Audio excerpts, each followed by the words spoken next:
Hello everyone, my name is Sean, and today I'll be replacing the rubber pads on my Zelda DS Lite.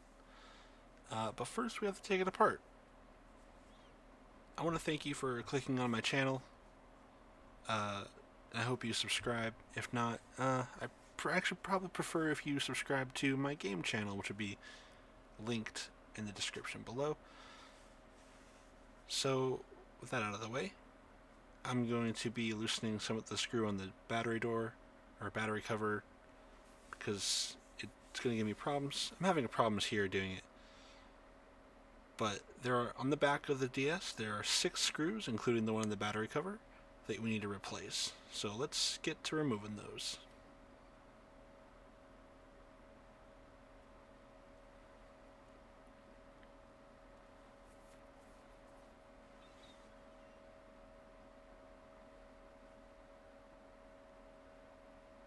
Yeah, that battery door gave me a hard time. So, as you can probably tell, I'm using a magnetic tray to keep all my screws aligned. I should also mention that underneath the battery there are 2 or 3 more screws, 2 Phillips and 1 tri-wing, as you can see here.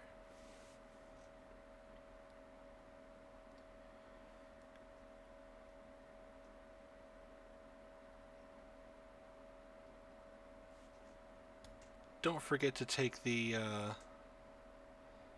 screws out from underneath the rubber pads here. I know I did, and I felt real stupid because of it. And make sure you don't lose this little tiny screw up here. That's not a fun thing to lose.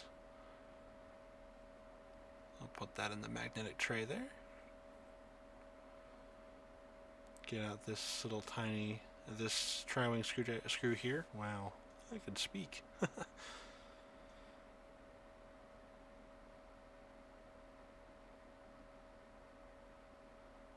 That's out. Now I'm going to switch to my Phillips. Going to keep them all separated. That way I don't lose anything.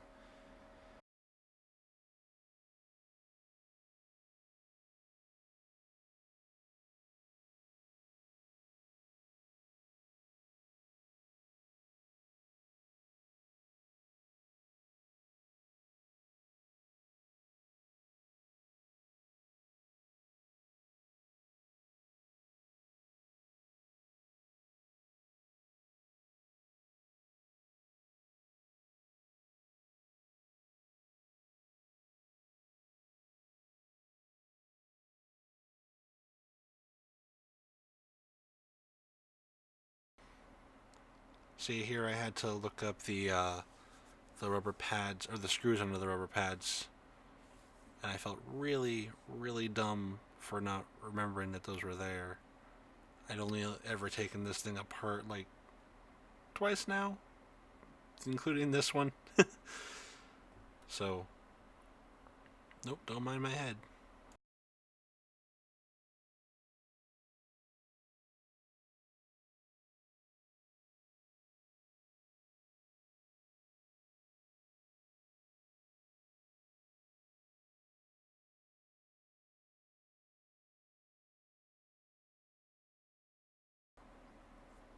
After this last screw, we can take off the back of the shell.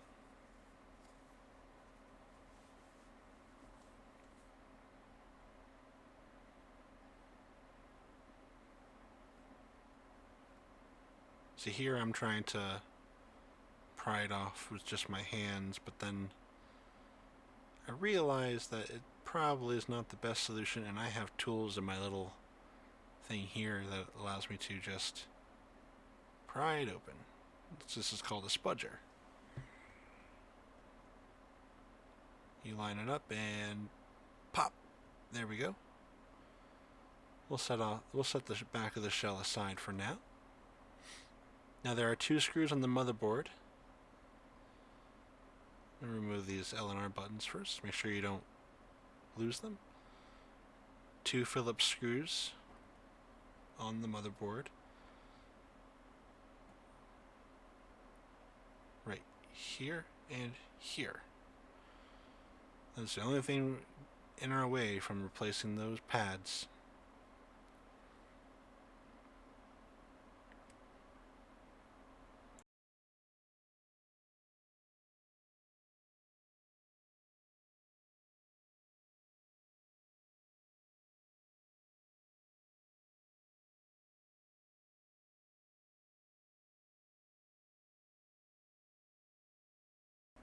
With that last screw finally off, we can pull the motherboard up gently so that we don't ruin the ribbon cables. We'll take the these are the buttons. These are fine. But over here is the problem child. This is our D-pad rubber pads, and they are ripped. I noticed that when I first took this apart, and it was not a fun thing to realize. So I ordered some replacements online, and I got them today. Look at that, see? You might not be able to see that. Yeah, see, that shouldn't be like that. So, we'll set that aside. I'm going to grab out the new D-pad rubber pads.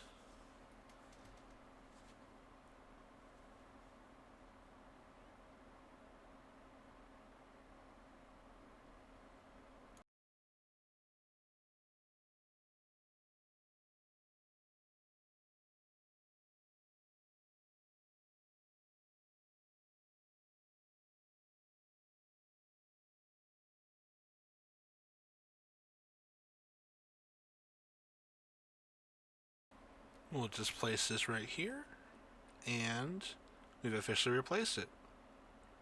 So now we just got to put the DS back together. We'll pull this up like that. And we basically just do what we did before in reverse.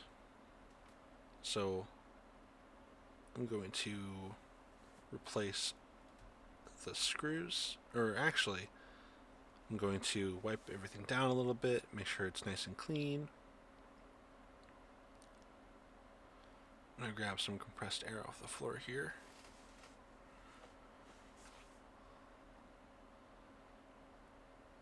There we go. Blow off any little dust or dirt out of the contacts and pins of the cartridge bays. And now we put the shoulder buttons in. I had trouble replacing the R button, or yeah, that's the R button, because the assembly came apart. There's a spring and there's a metal prong that holds it in, and it came apart right about here, and that's not fun. So I jump cut to where I had fixed the problem and replaced the shoulder button. It took me forever to do that. And it's the one that gave me the most problems.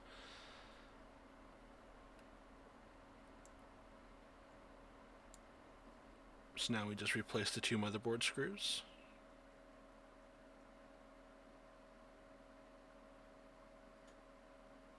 And then we put the shell back on, like so.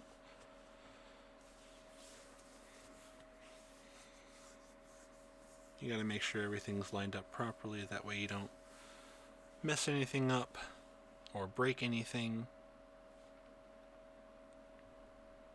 So we'll just clip it back together. So the DS uses some retention clips to make sure after assembly it doesn't fall apart. I'll throw in these two screws here and then replace the two rubber pads over top of them.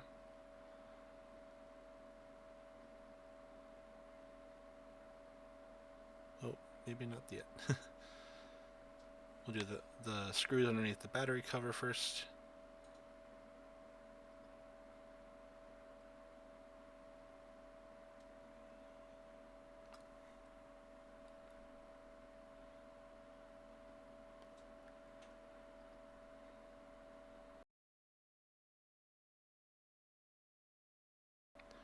See here, I grabbed the little screw that goes right by the DS cartridge spot, and I dropped it, and my screwdriver wasn't magnetizing to it properly, so I used my tweezers to pick it up and place it in. I know this seems very convoluted, but trust me, if it works, and that's all that matters. Now with that screwed in, we just got a few more screws left to go.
Alright, we'll place those rubber pads back on there to cover up those screws.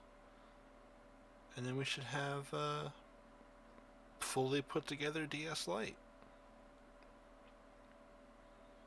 I'm gonna flip it over, turn it on, test it out a little bit, and then just to show that it works, I turn it on. Oop.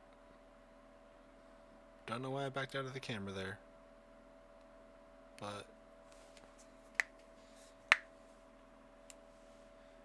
it does work.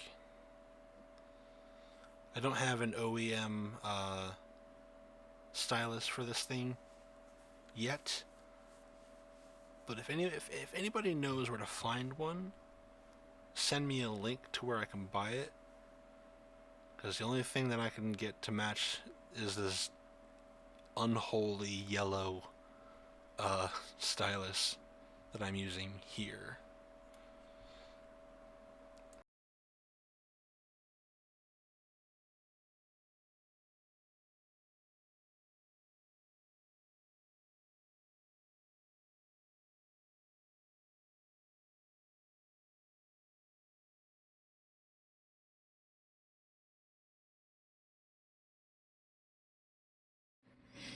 Here I am testing the buttons on Pokemon Soul Silver, mostly to make sure everything works. As you can see,